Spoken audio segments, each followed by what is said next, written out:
ಆಸೀನರಾಗುವಂಥ AICCನ ಜಿಲ್ಲಾ ಅಧ್ಯಕ್ಷರಾದಂಥ ರಾಮಣ್ಣ ವಿಟ್ಲ ಅವರೇ, ಹಾಗೆಯೇ ನಮ್ಮ AICCTನ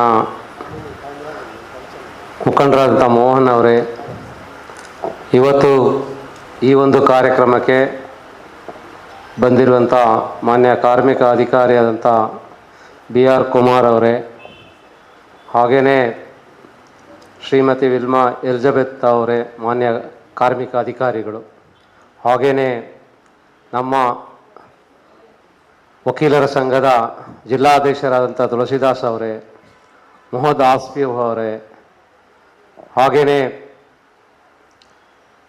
ನಮ್ಮೆಲ್ಲ ಈ ಒಂದು ಕಾರ್ಯಕ್ರಮದ ದಕ್ಷಿಣ ಕನ್ನಡ ಜಿಲ್ಲಾ ಸಮ್ಮೇಳನ ಆಟೋ ಚಾಲಕರ ಕರ್ನಾಟಕ ಪ್ರಗತಿಪರ ಆಟೋ ಚಾಲಕರ ಸಂಘದ ಎಲ್ಲ ಪದಾಧಿಕಾರಿಗಳೇ ಮತ್ತು ಹೋರಾಟಗಾರರಿಗೆ AICCT ರಾಜ್ಯ ಸಮಿತಿ ಪರವಾಗಿ ತಮಗೆಲ್ಲರಿಗೂ ನಾನು ಅಭಿನಂದನೆಗಳನ್ನು ಸಲ್ಲಿಸ್ತಾ ಇದ್ದೀನಿ. ಸ್ನೇಹಿತರೆ, ಇವತ್ತು ಈ ಒಂದು ಉದ್ಘಾಟನಾ ಕಾರ್ಯಕ್ರಮಕ್ಕೆ ನನ್ನನ್ನು ತಾವು ಕರೆಸಿದ್ದಕ್ಕಾಗಿ ತಮಗೆಲ್ಲರಿಗೂ ಮತ್ತೊಮ್ಮೆ ನಾನು ಹೃದಯಪೂರ್ವಕ ಅಭಿನಂದನೆಗಳನ್ನು ಸಲ್ಲಿಸ್ತಾ, ಈ ಒಂದು ಆಟೋ ಚಾಲಕರ ಈ ಸಂಘಟನೆ ರಾಜ್ಯದ ಉದ್ದಗಲಕ್ಕೂ ಬೆಳೆದು ಭಾಳ ದೊಡ್ಡ ಸಂಘಟನೆಯಾಗಿ ಹೊರಹೊಮ್ಮಲಿ ಅಂತೇಳಿ ನಿಮ್ಮನ್ನೆಲ್ಲರನ್ನು ಆಶಿಸ್ತಾ ಇದ್ದೇನೆ. ಮುಖ್ಯವಾಗಿ AICCTU all India central council of trade union ಇದು 2008ರಲ್ಲಿ ಕರ್ನಾಟಕದಲ್ಲಿ ನಾವು ಶುರು ಮಾಡಿದ್ದೇವೆ. ಈ ಸಂಘಟನೆ ಒಂದು CPIML ಲಿಬರೇಷನ್ ಅಂತ ಹೇಳುವಂಥ ಒಂದು ಪಕ್ಷದ ಒಂದು ಅಂಗ ಸಂಘಟನೆಯಾಗಿ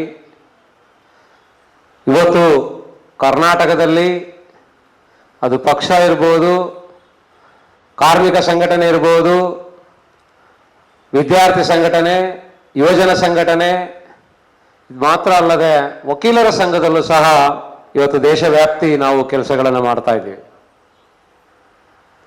2008ರಲ್ಲಿ ಈ ಸಂಘಟನೆ ಬರೀ ಒಂದು 150 ಜನ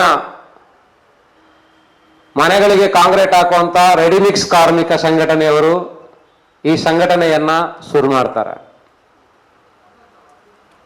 ನೀವು ಇವತ್ತು ಇಲ್ಲಿ ಬಹಳ ಕಮ್ಮಿ ಸಂಖ್ಯೆಯಲ್ಲಿ ಬಂದಿದ್ದೀರಾ ಅಂತೇಳಿ ನೀವು ಯಾರು ಬೇಸರ ಮಾಡ್ಕೊಬಾರದು. ಸಂಘಟನೆ ಅಂತ ಹೇಳುವಾಗ ನಮ್ಮ ದಲಿತ ಹೋರಾಟಗಾರ ಮತ್ತು ಈ ರಾಜ್ಯ ಕಂಡಂತ ಅಪ್ರತಿಮ ಪ್ರಗತಿಪರ ಚಿಂತಕ ದೇವನೂರು ಮಹಾದೇವ್ ಅವರು ಹೇಳ್ತಾರೆ, ಜನ ಹೋರಾಟಗಾರರನ್ನ ಅವರು ಜೇನು ನೊಣಗಳಿಗೆ ಹೋಲಿಸ್ತಾರೆ. ಜೇನು ನೊಣ ಕಮ್ಮಿ ಇರುತ್ತೆ, ಆದರೆ ತುಂಬಾ ಶಕ್ತಿಶಾಲಿಯಾಗಿರುತ್ತೆ. ಅದರ ಗೂಡನ್ನ ಅದು ರಕ್ಷಿಸುತ್ತೆ. ಅದು ಬಹಳ ಹೆಚ್ಚಿನ ಕೆಲಸಗಳಂತ ಮಾಡುವಂಥದ್ದು ಜೇನು ನೊಣವಾಗಿ ನಾವು ಮಾರ್ಪಾಡಾಗಬೇಕು ಅಂತೇಳಿ. ಇದನ್ನು ನಾನು ಯಾಕೆ ಹೇಳ್ತಾ ಇದ್ದೀನಿ ಅಂದ್ರೆ, ಇಲ್ಲಿ ಕಾರ್ಮಿಕ ಅಧಿಕಾರಿಗಳೆಲ್ಲ ಬಂದಿದ್ದಾರೆ. ಕರ್ನಾಟಕದಲ್ಲಿ ಹಲವಾರು ವರ್ಷಗಳಿಂದ ಬಹಳ ದೊಡ್ಡ ಸಂಘಟನೆಗಳು ಏನು ಕೆಲಸಗಳು ಮಾಡ್ತಾ ಬಂದಿದ್ದಾರೋ ಅಷ್ಟೇ ಕೆಲಸಗಳನ್ನ AICCT ಸಂಘಟನೆ ಕಡಿಮೆ ಕಾಲಘಟ್ಟದಲ್ಲಿ ಮಾಡ್ಕೊಂಡು ಬಂದಿದೆ. AICCT ಸಂಘಟನೆಯ ರಾಜ್ಯಾಧ್ಯಕ್ಷನಾಗಿ ನನಗೆ ತೃಪ್ತಿದಾಯಕವಾಗಿ ಮಾರ್ಪಾಡಾಗಿದೆ. ಯಾಕೆ ನಾನು ಇದನ್ನು ಹೇಳ್ತಾ ಇದ್ದೀನಿ ಅಂದ್ರೆ, ತಮಗೆಲ್ಲ ಕೋವಿಡ್ ಕಾಲಘಟ್ಟ ನೆನಪಿರಬೇಕು. ಕೋವಿಡ್ ಕಾಲಘಟ್ಟದಲ್ಲಿ ಅತಿ ಹೆಚ್ಚು ಜನಪರ ಕೆಲಸಗಳನ್ನು ಮಾಡಿ ಈ ರಾಜ್ಯದಲ್ಲಿ ಮೂಲೆ ಮೂಲೆಗೂ ಜನರ ಕಾರ್ಮಿಕರ ಸಮಸ್ಯೆಗಳಿಗೆ ಸ್ಪಂದಿಸಿದಂಥ ಸಂಘಟನೆ AICCT ಅಂತ ಹೇಳೋ ಹೆಮ್ಮೆ ನನಗಿದೆ. ವಲಸೆ ಕಾರ್ಮಿಕರಿಗೆ ಕರ್ನಾಟಕದಿಂದ ಅವರಿಗೆ ಟ್ರೈನ್ ಹಾಕಬೇಕು ಅಂತ ಹೇಳಿ ಹೈಕೋರ್ಟಿಗೆ PL ಹಾಕಿದ್ದು AICCT ಸಂಘಟನೆ. ಅದು ಮಾತ್ರ ಅಲ್ಲ, ಕಾರ್ಮಿಕರಿಗೆ ರೇಷನ್ ಕಿಟ್ಗಳನ್ನು ಕೊಡಬೇಕು ಅಂತ ಹೇಳಿ, ಅವರಿಗೆ ಮೂಲಭೂತ ಸೌಕರ್ಯಗಳು ಕೊಡಬೇಕು ಅಂತ ಹೇಳಿ PL ಹಾಕಿದ್ದು AICCT ಸಂಘಟನೆ. ತಮಗೆಲ್ಲ ಗೊತ್ತಿರ್ಬೋದು, AICCT ಪ್ರಧಾನ ಕಾರ್ಯದರ್ಶಿಯಾದಂಥ ಮೈತ್ರಿ ಕೃಷ್ಣನ್ ಅವರು ನಿರಂತರವಾಗಿ, ಮತ್ತೆ ಕ್ಲಿಫ್ಟನ್ ಡಿ ರೊಜೋರಿಯೋ ನಿರಂತರವಾಗಿ ಹೈಕೋರ್ಟ್ಗಳಲ್ಲಿ PLಗಳನ್ನು ಹಾಕಿ ಈ ರಾಜ್ಯದಲ್ಲಿ ಮೊಟ್ಟ ಮೊದಲ ಬಾರಿಗೆ ಕೋವಿಡ್ ಅಲ್ಲಿ ಆಧಾರ್ ಕಾರ್ಡ್ಗೆ 10 kg ಅಕ್ಕಿ ಕೊಡಿಸಿದ್ದು AICCT ಸಂಘಟನೆ. ಇದು ಮಾತ್ರ ಅಲ್ಲ, ಕರ್ನಾಟಕ ರಾಜ್ಯ ಸರ್ಕಾರ ಒಂದು ಸಮಿತಿ ಮಾಡಿತು ಕೋವಿಡ್ ಅಲ್ಲಿ. ಇವತ್ತು ಮಣಿವಣ್ಣನ್ ಅಂತೇಳಿ ಅವಾಗ ಲೇಬರ್ ಸೆಕ್ರೆಟರಿ ಆಗಿದ್ದರು, ಅಕ್ರಮ್ ಪ್ರಾಶಾ ಅಂತ ಹೇಳೋರು ಕಮಿಷನರ್ ಆಗಿದ್ರು. ನಾನು ಸಹ ಆ 3 ಜನರದ ಒಂದು ಸಮಿತಿ ಸರ್ಕಾರ ಮಾಡಿ ರಾಜ್ಯದಲ್ಲಿ ರೇಷನ್ ಕೊಡಬೇಕು, ಮತ್ತೆ ಆ ಕಾರ್ಮಿಕರಿಗೆ ಕಿಟ್ ಪ್ರತಿಯೊಂದು ಕೊಡಬೇಕು ಅಂತ ಹೇಳಿ ಒಂದು ಸಮಿತಿಗಳನ್ನು ಮಾಡಿ ರಾಜ್ಯದ ಮೂಲೆ ಮೂಲೆಗಳಿಗೂ ಕೆಲಸಗಳನ್ನು ಮಾಡುವಂಥ ಅವಕಾಶ AICCTಗೆ ಸಿಕ್ತು. ಅದನ್ನು ನಾನು ಬಹಳ ಹೆಮ್ಮೆಯಿಂದ ನಾವು ಸಂತೋಷದಿಂದ ಒಪ್ಕೊಳ್ತಾ ಇದ್ದೀವಿ. ಅವತ್ತಿನ ಕಾಲಘಟ್ಟದಲ್ಲಿ ಕೋವಿಡ್ ಬಂದಾಗ ತಮಗೆಲ್ಲ ನೆನಪಿರಬೇಕು, ಕಾರ್ಮಿಕ ಅಧಿಕಾರಿಗಳು ಹಗಲು ರಾತ್ರಿ ಶ್ರಮಿಸಿದ್ದಾರೆ. ಅದನ್ನು ಯಾರೂ ಕಾರ್ಮಿಕರು ಮರೆಯೋ ಹಾಗಿಲ್ಲ. ಮತ್ತೆ ಅವತ್ತು ಸಹ ಇವತ್ತು ಆಟೋ ಚಾಲಕರು ಇರ್ಬೋದು, ಟ್ಯಾಕ್ಸಿ ಚಾಲಕರಿಗೆ ಅವತ್ತು 10,000 ರೂಪಾಯಿ ಅವರ ಬ್ಯಾಂಕ್ ಅಕೌಂಟ್ಗಳಿಗೆ ಹಣ ಹಾಕಬೇಕು ಅಂತ ನಾವು ಕಮಿಟಿನಲ್ಲಿ ತೀರ್ಮಾನ ಮಾಡಿದ್ವಿ. ಆದರೆ ಅವತ್ತಿನ ಪರಿಸ್ಥಿತಿನಲ್ಲಿ ಕಾರ್ಮಿಕರು ಸಂಘಟಿತರಾಗದೆ, ಕಾರ್ಮಿಕ ಇಲಾಖೆಗಳಲ್ಲಿ ಆ ಕಾರ್ಮಿಕರ ಅಕೌಂಟ್ಗಳಿಲ್ಲ, ಅವರ ಯಾವ ಅಕೌಂಟಿಗೆ ಹಣ ಹಾಕೋದಂತ ಸಮೇತನೂ ಗೊತ್ತಿರಲಿಲ್ಲ. ಯಾಕೆಂತ ಹೇಳಿದ್ರೆ ಕಟ್ಟಡ ಕಾರ್ಮಿಕರ ವೆಲ್ಫೇರ್ ಬೋರ್ಡ್ ಅಲ್ಲಿ ಮಾತ್ರನೇ ಕಾರ್ಮಿಕರ ಪಟ್ಟಿ ಮತ್ತೆ ಅವರ ಅಕೌಂಟ್ ನಂಬರ್, ಅವರ ಆಧಾರ್ ಕಾರ್ಡ್ ನಂಬರ್ ಇತ್ತು. ಬೇರೆ ಯಾವ ಕಾರ್ಮಿಕರು ಕಾರ್ಮಿಕ ಇಲಾಖೆಗಳಲ್ಲಿ ರಿಜಿಸ್ಟರ್ಡ್ ಆಗಿರಲಿಲ್ಲ, ಅಲ್ಲಿ ಯಾವುದೇ ದಾಖಲಾತಿಗಳು ಇರಲಿಲ್ಲ. ಅದರಿಂದನೇ ಆಟೋ ಚಾಲಕರು ಮತ್ತೆ ಬೇರೆ ಬೇರೆ ಕ್ಷೇತ್ರದಲ್ಲಿ ಇಂಥ ಅಸಂಘಟಿತ ಕಾರ್ಮಿಕರಿಗೆ ಸೌಲಭ್ಯಗಳು ಸಿಗೋದ್ರಲ್ಲಿ ಬಹಳ ಕಷ್ಟ ಆಯಿತು. ತಮಗೆಲ್ಲ ನೆನಪಿರಬೇಕು, ಇವೆಲ್ಲ ಮರ್ತು ಹೋಗ್ಬಾರ್ದು. ಕಟ್ಟಡ ಕಾರ್ಮಿಕರ ವೆಲ್ಫೇರ್ ಬೋರ್ಡ್ ಇಂದ ಹಲವಾರು ಸೌಲಭ್ಯಗಳನ್ನು ಕರ್ನಾಟಕ ರಾಜ್ಯ ಸರ್ಕಾರ ಸಮೇತ 10 ರೂಪಾಯಿ ಸಮೇತ ಸರ್ಕಾರದಿಂದ ಕೊಟ್ಟಿಲ್ಲ. ಕೋವಿಡ್ ಟೈಮ್ನಲ್ಲಿ ಪ್ರತಿ ಹಣವನ್ನ ಈ ಬೋರ್ಡ್ ಇಂದ ಈ ರಾಜ್ಯದ ಕಾರ್ಮಿಕರಿಗೆ ತಲುಪಿಸೋದಕ್ಕೆ ಸಾಧ್ಯ ಆಯಿತು. ಇದನ್ನು ಯಾಕೆ ನಾನು ಇದನ್ನ ನಿಮಗೆ ಒತ್ತಿ ಹೇಳ್ತೀನಿ ಅಂತ ಹೇಳಿದ್ರೆ, ಬಾಬಾ ಸಾಹೇಬ್ ಅಂಬೇಡ್ಕರ್ ಅವರೊಂದು ಮಾತು ಹೇಳ್ತಾರೆ, ಸಂಘಟನೆ, ಶಿಕ್ಷಣ, ಹೋರಾಟ, ಈ 3 ಗುಣಗಳನ್ನ ಕಾರ್ಮಿಕರು ಎಲ್ಲಿ ಸದೃಢವಾಗಿ ಬಳಸ್ಕೊಳ್ತಾರೋ, ಅರ್ಥಕೊಳ್ತಾರೋ, ಅದು ಮಾತ್ರನೇ ಮುಂದೆ ಬರೋಕ್ಕೆ ಸಾಧ್ಯ ಆಗುತ್ತೆ. AICCTನ all India general secretary Sapan Mukherjee ಅವರು ಪ್ರತಿಯೊಂದು ಮೀಟಿಂಗ್ ನಲ್ಲಿ ಹೇಳ್ತಾ ಇದ್ರು, ಸಂಘಟನೆ ಅಂತ ಹೇಳಿದ್ರೆ ಅದು ಹರಿಯುವ ನೀರಾಗಬೇಕು, ಅದು ನದಿಯಾಗಿ ಹರಿದ್ರೆ ಮಾತ್ರನೇ ಅದು ಎಲ್ಲ ಜನತೆ ಸಿಗೋ ತರ ಆಗ್ಬೇಕು ಸಂಘಟನೆ. ಇಲ್ಲದಿದ್ರೆ ಅದೆಲ್ಲ ಒಂದು ನಿಂತೋದ್ರೆ ಅದು ಕೊಳಚೆ ಗುಂಡಿ ಆಗುತ್ತೆ ಅಂತೇಳಿ. AICCT ಸಂಘಟನೆ ಕರ್ನಾಟಕದಲ್ಲಿ ತಾವೆಲ್ಲರೂ ಕೇಳಿರ್ತೀರ, ಪೌರ ಕಾರ್ಮಿಕರ ಸಂಘಟನೆ ಬಹಳ ದೊಡ್ಡ ಮಟ್ಟದಲ್ಲಿ ಪೌರ ಕಾರ್ಮಿಕರನ್ನ ಆರ್ಗನೈಸ್ ಮಾಡಿ ಅವರ ಮೂಲ ಸೌಕರ್ಯಗಳಿಗೋಸ್ಕರ ನಿರಂತರ ಹೋರಾಟಗಳನ್ನು ಮಾಡ್ಕೊಂಡು ಬಂದು 2018ರಲ್ಲಿ ಆ ಕಾರ್ಮಿಕರಿಗೆ ಇಡೀ ಕರ್ನಾಟಕದಲ್ಲಿ ನೇರ ವೇತನ ತರಿಸಿದ್ವಿ. ಅದು ಮಾತ್ರ ಅಲ್ಲ, ಸಿದ್ದರಾಮಯ್ಯ ಸರ್ಕಾರದ ಜೊತೆ ನಿರಂತರವಾಗಿ ಸಂಪರ್ಕದಲ್ಲಿದ್ದು ಸಾವಿರಾರು ಕಾರ್ಮಿಕರನ್ನ ನೇಮಕಾತಿ ಮಾಡೋದರಲ್ಲಿ AICCT ಪಾತ್ರ ಇದೆ. ಇವತ್ತು ಪೌರ ಕಾರ್ಮಿಕರಾದವರು 42,000 ಸಂಬಳ ತಗೊಳ್ತಾ ಇದ್ದಾರೆ. ಇಲ್ಲಿ ನಾನು ನಿಮಗೆ ಆಟೋ ಚಾಲಕರು ಬಹಳ ಸಮಸ್ಯೆಗಳಲ್ಲಿ ಸಿಕ್ಕಾಕೊಂಡಿದ್ದಾರೆ. ಇವತ್ತು ಅದು ಪೆಟ್ರೋಲ್ ಇರ್ಬೋದು, ಬೇರೆ ಆ ಕಾರ್ಮಿಕರಿಗೆ ಯಾವುದೇ ಒಂದು ಸೌಲಭ್ಯಗಳು ಸಿಗದಂತ ಪರಿಸ್ಥಿತಿಯಲ್ಲಿ ನಾವಿದ್ದೀವಿ. ಸಂತೋಷ್ ಲಾಡ್ ಕಾರ್ಮಿಕ ಮಂತ್ರಿ ಬಂದ ಮೇಲೆ ಅವರು 2014ರಲ್ಲಿ ಪೌರ ಕಾರ್ಮಿಕರಿಗೆ ಫಸ್ಟ್ ಟೈಮ್ ಕನಿಷ್ಠ ವೇತನ ತಂದವರು ಸಂತೋಷ್ ಲಾಡ್. ಅದಾದ್ಮೇಲೆ ಮೊನ್ನೆ ಕರ್ನಾಟಕ ರಾಜ್ಯ ಸರ್ಕಾರ ಕನಿಷ್ಠ ವೇತನ ಬಿಡುಗಡೆ ಮಾಡಿದೆ. ಇಲ್ಲಿ ನಾವು ನೋಡ್ಬೇಕಾಗಿದ್ದಂದ್ರೆ ಸರ್ಕಾರಗಳು ಸ್ವಲ್ಪ ಕೆಲಸ ಮಾಡುತ್ತೆ, ನೀವು ಸಂಘಟಿತರಾಗಲಿಲ್ಲ ಅಂದ್ರೆ ಸೌಲಭ್ಯಗಳು ತಗೊಳ್ಳೋದ್ರಲ್ಲಿ ನಾವು ಹಿಂದೆ ಹೋಗಲಿಕ್ಕೆ ಸಾಧ್ಯ ಆಗತ್ತೆ. ನಾವು ಹೇಳ್ತಾ ಇದೀವಿ, ಆಟೋ ಚಾಲಕರು ಮತ್ತು ಟ್ಯಾಕ್ಸಿ ಚಾಲಕರು, ಬಸ್ ಚಾಲಕರು, ಲಾರಿ ಚಾಲಕರಿಗೆ ಎಲ್ಲರಿಗೂ ವೆಲ್ಫೇರ್ ಬೋರ್ಡ್ ಮಾಡಬೇಕು ಅಂತೇಳಿ.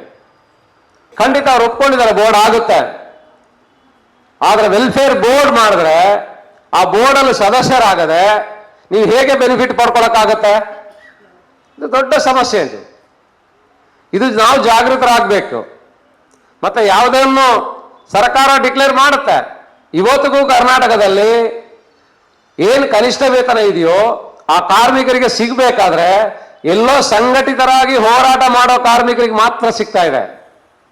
ಇದನ್ನು ನಾನು ನಿಮ್ಗೆ ಯಾಕೆ ಹೇಳ್ತಾ ಇದ್ದೀನಿ ಅಂದ್ರೆ, ಇಡೀ ಕರ್ನಾಟಕದಲ್ಲಿ ಕಸ ಗುಡಿಸುವ ಕಾರ್ಮಿಕರಿಗೆ ಸಿಕ್ಕಿದೆ. ಅದೇ ತರ ಅವರ ಕಸದ ಜೊತೆಯಲ್ಲಿ ಕಸ ವಿಲೇವಾರಿ ಕಾರ್ಮಿಕರಿದ್ದಾರೆ, ಆಟೋದಲ್ಲಿ ಹೆಲ್ಪರ್ ಕೆಲಸ ಮಾಡ್ಕೊಂಡಿರೋ ಕಾರ್ಮಿಕರಿದ್ದಾರೆ. ಇವತ್ತಿಗೂ ಅವ್ರ ಕೈಗೆ ಕರೆಕ್ಟಾಗಿ ಕನಿಷ್ಠ ವೇತನ ತಗೊಳಕ್ ಆಗ್ತಾ ಇಲ್ಲ. ಯಾಕೆಂತ ಹೇಳಿದ್ರೆ ಅವ್ರದ್ದು ATM ಪಾಸ್ಬುಕ್ಗಳೆಲ್ಲ ಕಾಂಟ್ರಾಕ್ಟರ್ಗಳ ಹತ್ರ ಇದೆ. ಎಷ್ಟು ಶಿಕ್ಷಣ, ಇದಕ್ಕೆ ಬಾಬಾ ಸಾಹೇಬ್ ಅಂಬೇಡ್ಕರ್ ಅವರು ಮಾತಿಗೂ ಶಿಕ್ಷಣ ಶಿಕ್ಷಣ ಶಿಕ್ಷಣ ಅಂತ ಹೇಳ್ತಾ ಇದ್ರು. ಶಿಕ್ಷಿತರಾದ್ರೆ ಶಿಕ್ಷಣ ಇಲ್ಲ ಅಂತ ಹೇಳಿದ್ರೆ ಅದು ಕನಿಷ್ಠ ವೇತನದ ಇರ್ಬೋದು, ನಮಗೆ ಬರಬೇಕಾಗಿರೋದು ಇರ್ಬೋದು, ಯಾವುದನ್ನೊಂದು ಆದ್ರೂ ನಾವು ಶಿಕ್ಷಣದ ಮೂಲಕ ಮಾತ್ರನೇ ಪಡ್ಕೊಳ್ಳೋಕೆ ಸಾಧ್ಯ ಆಗುತ್ತೆ. ಇವತ್ತು ನಾವು ಈ ಟೌನ್ ಹಾಲಲ್ಲಿ ನಿಂತಿದ್ದೀವಿ. ಈ ಟೌನ್ ಹಾಲ್ ಅಂತ ಹೇಳೋದು ಬಹಳ ದೊಡ್ಡ ಐತಿಹಾಸಿಕವಾದಂಥ ಒಂದು ಹಾಲ್. ಇದು ಯಾರ ಹೆಸರಲ್ಲಿದೆ? ಕುದ್ಮಲ್ ರಂಗಾರಾವ್ ಅವರಿದ್ದಾರೆ. ಬಹಳ ದೊಡ್ಡ ಸಾಮಾಜಿಕ ಹೋರಾಟಗಾರ, ಸಾಮಾಜಿಕ ಚಿಂತನೆಗಳನ್ನು ಬಿತ್ತಿದಂಥ ವ್ಯಕ್ತಿ. ಆ ವ್ಯಕ್ತಿ ಹೇಳ್ತಾ ಇದ್ರು, ದಲಿತ ನಮ್ಮ ಏರಿಯಾದ ನಮ್ಮ ಊರಿನಲ್ಲಿರೋ ಒಬ್ಬ ದಲಿತ, ಅವನ ಮಗ ಓದಿ ಆತ ದೊಡ್ಡ ಅಧಿಕಾರಿಯಾಗಿ ಆತನ ಕಾರು ಹೋಗುವಾಗ ಅದರ ಧೂಳು ನನ್ನ ಮೈ ಮೇಲೆ ಬೀಳಬೇಕು ಅಂತ ಹೇಳಿದಂಥ ವ್ಯಕ್ತಿ. ಎಷ್ಟು ದೊಡ್ಡ ಕನಸುಗಾರ! ಅಂತ ಕನಸುಗಾರರ ಅಂತ ಈ ಊರಿನಲ್ಲಿ ಬೆಳೆದಂತ ಊರು ಇದು. ನಿಮ್ಗೆ ಇಲ್ಲೇ ಪಕ್ಕದಲ್ಲಿ ಕೈಯೂರು ಚಿರಸ್ಮರಣೆ ಅಂತ ನೀವೆಲ್ಲ ಕೇಳಿರ್ತೀರ. ಬಹಳ ದೊಡ್ಡ ಹೋರಾಟಗಳು ನಡೆದಿದೆ. ಕೈಯೂರು ಹೋರಾಟ ಅಂತ ಹೇಳಿದ್ರೆ ಐತಿಹಾಸಿಕ ಹೋರಾಟಗಳು, ರೈತ ಹೋರಾಟ ನಡೆದಿದೆ. ಇದೇ ಮಂಗಳೂರು ಜೈಲಿಗೆ ಅವ್ರನ್ನ ತಗೊಂಡು ಬರ್ತಾ ಇದ್ರು. ಅವತ್ತು ಅವ್ರನ್ನ ನೋಡಕ್ಕೆ ಸಾವಿರಾರು ಜನ ಸೇರ್ತಾ ಇದ್ರು ಹೋರಾಟಗಾರರನ್ನ. ಅಂತ ಹೋರಾಟಗಾರರು ಇದ್ದಂತ ಈ ಜಿಲ್ಲೆ ಈ ದಕ್ಷಿಣ ಕನ್ನಡ. ಇದಕ್ಕೆ ಬಹಳ ಐತಿಹಾಸಿಕವಾಗಿ ಮಹತ್ವ ಇದೆ. ಇಲ್ಲಿರೋ ಜನಗಳಿಗೂ ಬಹಳ ಒಂದು ಮಹತ್ವಗಳಿದೆ. ಇದೆಲ್ಲ ನಾವು ಅರ್ಥ ಮಾಡಿಕೊಂಡು ನಾವೆಲ್ಲರೂ ಸಂಘಟಿತರಾಗೋಣ, ಶಿಕ್ಷಣ ಪಡೆಯೋಣ. ಆಟೋ ಚಾಲಕರದು ಹಲವಾರು ಸಮಸ್ಯೆಗಳಿದೆ. ಇವತ್ತು ಕೇಂದ್ರ ಸರ್ಕಾರದ ತಮಗೆಲ್ಲ ಗೊತ್ತಿದೆ, ಗ್ಯಾಸ್ ಬೆಲೆ ಏರಿಕೆ ಜಾಸ್ತಿ ಆಗಿದೆ. ಗ್ಯಾಸ್ ಜಾಸ್ತಿ ಆಗ್ತಾ ಇದೆ, ಬೆಲೆ ಏರಿಕೆ ಜಾಸ್ತಿ ಆಗ್ತಾ ಇದೆ. ಆದರೆ ನೀವು ಹಣ ಇದು ಜಾಸ್ತಿ ಮಾಡೋಕ್ಕಾಗತ್ತಾ? ಹಣ ಜಾಸ್ತಿ ತಗೊಳಕ್ಕಾಗತ್ತಾ? ಖಂಡಿತ ಇಲ್ಲ. ಯಾಕೆಂತ ಹೇಳಿದ್ರೆ ಈ ಥರದ ಒಂದು ಸನ್ನಿಗ್ನ ಪರಿಸ್ಥಿತಿಯಲ್ಲಿ ನಾವು ಸಿಕ್ಕಾಕೊಂಡಿದ್ದೀವಿ. ಇದರಿಂದ ನಾವೆಲ್ಲರೂ, ನಾನು ಜಾಸ್ತಿ ಏನು ಮಾತಾಡೋಕ್ಕೆ ಹೋಗಲ್ಲ, ನಾವು ಸಂಘಟಿತರಾಗೋಣ, ಶಿಕ್ಷಣ ಪಡೆಯೋಣ, ಆಟೋ ಚಾಲಕರ ಸಂಘಟನೆಗಳನ್ನು ಬಲಪಡಿಸೋಣ. ನಿಮ್ಮ ಸ್ನೇಹಿತರು ನೀವೆಲ್ಲರ ಜೊತೆಯಲ್ಲಿ ಯಾರ್ಯಾರು ಎಲ್ಲೆಲ್ಲಿ ಇದ್ದೀರೋ ಅಲ್ಲೆಲ್ಲ ಸಂಘಟಿತರಾಗೋದ್ರ ಬಗ್ಗೆ ಯೋಚನೆ ಮಾಡೋಣ. ಆ ಕಾರ್ಮಿಕರನ್ನ ಸಂಘಟಿತರಾಗಿ ನಾವು ಹೋರಾಟದ ಮುಖಾಂತರ ಮಾತ್ರನೇ ಏನಾದರೂ ಪಡ್ಕೊಳ್ಳೋಕ್ಕೆ ಸಾಧ್ಯ ಆಗತ್ತೆ. ಇವತ್ತು ನಮ್ಮ ಭಾರತ ದೇಶದಲ್ಲಿ ಬಹಳ ಹಿಂದೆ ಹೋಗ್ತಾ ಇದ್ದೀವಿ. ದಕ್ಷಿಣ ಕನ್ನಡ ಅಂತ ದೊಡ್ಡ ವಿದ್ಯಾವಂತ ಇರುವಂತ, ಅತಿ ಹೆಚ್ಚು ವಿದ್ಯಾವಂತ ಇರುವಂತ ಜಿಲ್ಲೆ ಇದು. ಆದರೆ ಏನಾಗ್ತದೆ, 1940ರಲ್ಲಿ ಬಾಬಾ ಸಾಹೇಬ್ ಅಂಬೇಡ್ಕರ್ ಹೇಳ್ತಾರೆ, ಮೈಕ್ರೋ ಫ್ಯಾಸಿಸಮ್ ಬಗ್ಗೆ ಮಾತಾಡಿದ್ದಾರೆ. ಇವತ್ತು ನಾವು ಆ ಮೈಕ್ರೋ ಫ್ಯಾಸಿಸಮ್ ಅಂತ ಹೇಳೋದು ಹೆಮ್ಮರವಾಗಿ ಬೆಳೆದು ನಿಂತಿದೆ. ಇದೆಲ್ಲ ಹಿಮ್ಮೆಟ್ಟಿಸ್ಬೇಕಾಗತ್ತೆ. ಪೆಟ್ರೋಲು, ಡೀಸೆಲ್ ಪ್ರತಿಯೊಂದು ಜಾಸ್ತಿ ಆಗ್ತಾ ಇದೆ. ಕಾರ್ಮಿಕರ ಬದುಕು ಕೆಳಗಡೆ ಬರ್ತಾ ಇದೆ. ಕಾರ್ಮಿಕರ ಇವತ್ತು ಶಿಕ್ಷಣ ವ್ಯವಸ್ಥೆ ಹೇಗಿದೆ, ಇವತ್ತೆಲ್ಲ ನೀವು ಮಕ್ಕಳು ಡಾಕ್ಟರ್ ಇಂಜಿನಿಯರಿಂಗ್ ಎಲ್ಲ ಮಾಡೋಕ್ಕೆ ಆಗಲ್ಲ. ಆ ಮಟ್ಟಕ್ಕೆ ನಾವು ದುಡ್ದಿದ್ದನ್ನೆಲ್ಲ ಕೊಡೋಕ್ಕಾಗ್ತಾ ಇದೆ. ಮತ್ತು ಎರಡನೇ, ಇವತ್ತು ಹಾಸ್ಪಿಟಲ್ಗಳು, ಎಲ್ಲ ಹಾಸ್ಪಿಟಲ್ಗಳನ್ನು ಖಾಸಗೀಕರಣ ಮಾಡ್ತಾ ಇದೆ. ಖಾಸಗೀಕರಣ ಹೇಗೆ ಹೋಗ್ತಾ ಇದೆ ಅಂತ ನಾವು ಯೋಚನೆ ಮಾಡೋಕ್ಕದ ರೀತಿಯಲ್ಲಿ ಖಾಸಗೀಕರಣ ಬೆಳೀತಾ ಇದೆ. ಇವತ್ತು HCL ಇರ್ಬೋದು, ಬೆಮ್ಮೆಲ್ ಇರ್ಬೋದು, BHL ಇರ್ಬೋದು, ಸಾರ್ವಜನಿಕ ಉದ್ದಿಮೆಗಳು ಎಲ್ಲೂ ಇಲ್ಲ. ಎಲ್ಲ ಸಾರ್ವಜನಿಕ ಉದ್ದಿಮೆಗಳನ್ನು ಮುಚ್ತಾ ಇದ್ದಾರೆ. ಮತ್ತೆ ನಿಮ್ಮ ಮಕ್ಕಳು ನಾಳೆ ಲಕ್ಷಾಂತರ ರೂಪಾಯಿ ಖರ್ಚು ಮಾಡಿ ನಿಮ್ಮ ಮಕ್ಕಳನ್ನ ನೀವು ಯಾವ ಸಾರ್ವಜನಿಕ ಉದ್ದಿಮೆಗಳಿಗೆ ಸೇರ್ಸಕ್ಕಾಗತ್ತೆ? ಇದ್ರ ಬಗ್ಗೆ ಹೋರಾಟಗಳನ್ನು ಮಾಡಬೇಕು. ಇದನ್ನೇ ನಾವು ಇವತ್ತು ಯಾವ ಕಾಲಘಟ್ಟದಲ್ಲಿ ಬಂದು ನಿಂತಿದ್ದೀವಿ, ಅದು ಗಾಂಧಿ ಇರ್ಬೋದು, ನೆಹರು ಇರ್ಬೋದು, ಅಂಬೇಡ್ಕರ್ ಇರ್ಬೋದು, ಇವತ್ತು ಅವರು ಎಲ್ಲ ವಿಷಯಗಳಲ್ಲೂ ನೋಡಿ ಹಿಂದಕ್ಕೆ ಆಗ್ತಾ ಇದ್ದಾರೆ. ಇದನ್ನು ನಾವು ಅವರನ್ನ ಗಾಂಧಿ ಬಗ್ಗೆನೂ ನಾವು ಅರ್ಥ ಮಾಡ್ಕೊಬೇಕಾಗತ್ತೆ. ಹಾಗೆ ಈ ದೇಶವನ್ನ ಕಟ್ಟಿದಂತ ನೆಹರು ಬಗ್ಗೆನೂ ನಾವು ಅರ್ಥ ಮಾಡ್ಕೊಳ್ಬೇಕಾಗತ್ತೆ.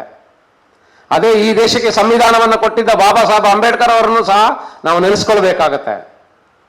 ಬಾಬಾ ಸಾಹೇಬ್ ಅಂಬೇಡ್ಕರ್ ಅವರನ್ನು ಮಾತು ಹೇಳ್ತಾರೆ, ಇಡೀ ಪ್ರಪಂಚದ ತಮಗೆಲ್ಲ ಗೊತ್ತಿರ್ಬೋದು, ಕಾರ್ಲ್ ಮಾರ್ಕ್ಸ್ ಅವರು ಇಡೀ ಪ್ರಪಂಚಕ್ಕೆ ಶ್ರಮ ಮತ್ತು ಶ್ರಮದ ವ್ಯಾಲಿಯನ್ನು ತಿಳಿಸಿದಂತ ವ್ಯಕ್ತಿ. ಅವ್ರು ಹೇಳ್ತಾರೆ, ಕಾರ್ಮಿಕರಿಗೆ ಕಾಲಿಗೆ ಬೇಡಿ ಹಾಕಿರ್ತಾರೆ ಅಂತೇಳಿ ಅಲ್ವಾ. ಆದ್ರೆ ಅಂಬೇಡ್ಕರ್ ಹೇಳ್ತಾರೆ, ಇಡೀ ಪ್ರಪಂಚದಲ್ಲಿ ಗುಲಾಮರಿಗೆ ಕಾಲಿಗೆ ಬೇಡಿ ಹಾಕಿದರೆ ಭಾರತ ದೇಶದಲ್ಲಿ ಮೆದುಳಿಗೆನೆ ಬೇಡಿ ಹಾಕಿದೆ. ಕಾಲಿನ ಬೇಡಿ ಕಾಣುತ್ತೆ, ಬಿಚ್ಚಿಬಿಡ್ಬೋದು, ಆದ್ರೆ ಮೆದುಳಿಗೆ ಹಾಕಿರೋ ಬೇಡಿ ಇದೆಯಲ್ಲ, ಅದನ್ನ ಯಾರ ಕೈಯಿಂದನೂ ಬಿಚ್ಚಕ್ಕಾಗಲ್ಲ. ಅದನ್ನ ನಿಮ್ಮನ್ನ ನೀವೇ ಖುದ್ದಾಗಿ ಬಿಚ್ಕೊಬೇಕು. ಇಲ್ಲ ಅಂತ ಹೇಳಿದ್ರೆ ನಾವು ಇನ್ನೊಂದು ಕೆಳಗಡೆ ಹೋಗ್ತಾ ಇರ್ತೀವಿ. ನಮ್ಮ ಒಂದು ಮಕ್ಕಳಿಗೆ ಒಳ್ಳೆ ಶಿಕ್ಷಣ ಕೊಡಬೇಕು, ಒಳ್ಳೆ ಶಿಕ್ಷಿತರಾಗಬೇಕು, ಅದಕ್ಕೆಲ್ಲ ನಾವು ಪ್ರಯತ್ನ ಪಡಬೇಕು. ಸಂಘಟನೆ ಅಂತ ಹೇಳುವಾಗ ನಾವು ಯಾವುದೋ ಒಂದು ವಿಷಯಗಳನ್ನು ಇಟ್ಕೊಂಡು ಕೋಮುವಾದನೋ ಇಲ್ಲ ಬೇರೆ ಯಾವುದೋ ವಿಷಯಗಳನ್ನು ಇಟ್ಕೊಂಡಲ್ಲ. ಸಂಘಟನೆಯಲ್ಲಿ ಶಿಕ್ಷಣ ಆಗಬೇಕು, ಆ ಜನ ಶಿಕ್ಷಿತರಾಗಬೇಕು, ಒಳ್ಳೆಯ ವಿಷಯಗಳನ್ನು ಅರ್ಥಕೊಂಡು ಈ ದೇಶದ ಕಟ್ಟುವ ಬಗ್ಗೆ ಯೋಚನೆ ಮಾಡಬೇಕಾಗತ್ತೆ. ಸ್ವಾತಂತ್ರ್ಯ ಪೂರ್ವದಲ್ಲಿ ಸ್ವಾತಂತ್ರ್ಯಕ್ಕೋಸ್ಕರ ಲಕ್ಷಾಂತರ ಜನ ತ್ಯಾಗ ಮಾಡಿದ್ದಾರೆ. ಇವತ್ತು ಅವರ ತ್ಯಾಗಗಳಿಗೆಲ್ಲ ನಾವು ಬೆಲೆ ಕಟ್ತಾ ಇದೀವಾ? ಖಂಡಿತ ಇಲ್ಲ. ಇವತ್ತು ಎಲ್ಲಿ ಹೋಗ್ತಾ ಇದೆ, ಯಾವ ಮಟ್ಟಕ್ಕೆ ನಮ್ಮ ದೇಶ ಹೋಗ್ತಾ ಇದೆ ಅಂತ ಹೇಳಿದ್ರೆ ಬಹಳ ಒಂದು ಕ್ರಿಟಿಕಲ್ ಆದಂತ ಜಾಗದಲ್ಲಿ ನಾವು ಬಂದು ನಿಂತಿದ್ದೀವಿ. ಇವತ್ತು ನೀವು ಸಮ್ಮೇಳನ ನಡೀತಾ ಇರೋ ಜಾಗದಲ್ಲಿ ಇಡೀ ಪ್ರಪಂಚದಾದ್ಯಂತ ಯುದ್ಧದ ಉನ್ಮಾದಗಳಲ್ಲಿ ಬಂದು ನಾವು ನಿಂತಿದ್ದೇವೆ. ಅದರ ಮಧ್ಯದಲ್ಲೂ ನಾವು ಒಳ್ಳೆಯ ವಿಚಾರಗಳನ್ನು ಅರ್ತು ನಾವು ಸಂಘಟಿತರಾಗೋಣ, ಹೋರಾಟ ಮಾಡೋಣ. ಬಾಬಾ ಸಾಹೇಬ್ ಅಂಬೇಡ್ಕರ್ ಇರ್ಬೋದು, ಭಗತ್ ಸಿಂಗ್ ಇರ್ಬೋದು, ಜವಾಹರ್ಲಾಲ್ ನೆಹರು ಇರ್ಬೋದು, ಗಾಂಧಿಯ ಒಂದು ಕನಸಿನ ಭಾರತವನ್ನು ಕಟ್ಟೋದಕ್ಕೆ ನಾವೆಲ್ಲರೂ ಶ್ರಮಿಸೋಣ, ಮುನ್ನಡೆಯೋಣ, ಗಟ್ಟಿಯಾಗೋಣ, ಸಮ ಸಮಾಜವನ್ನ ಕನಸುಗಳನ್ನು ನಾವು ಕಾಣೋಣ ಅಂತ ಹೇಳಿ ಇವತ್ತಿನ ಈ ಸಮ್ಮೇಳನಕ್ಕೆ ನನ್ನನ್ನು ಕರೆದು ಆಗಮಿಸಿದಂಥ ತಮ್ಮೆಲ್ಲರಿಗೂ ಮತ್ತೊಮ್ಮೆ ನಾನು AICCT ಪರವಾಗಿ ಕೆಂಪು ವಂದನೆಯನ್ನು ಹೇಳ್ತಾ ನನ್ನ ಮಾತನ್ನು ಮುಗಿಸ್ತಾ ಇದ್ದೀನಿ. ಜೈ ಭೀಮ್, ಲಾಲ್ ಸಲಾಂ.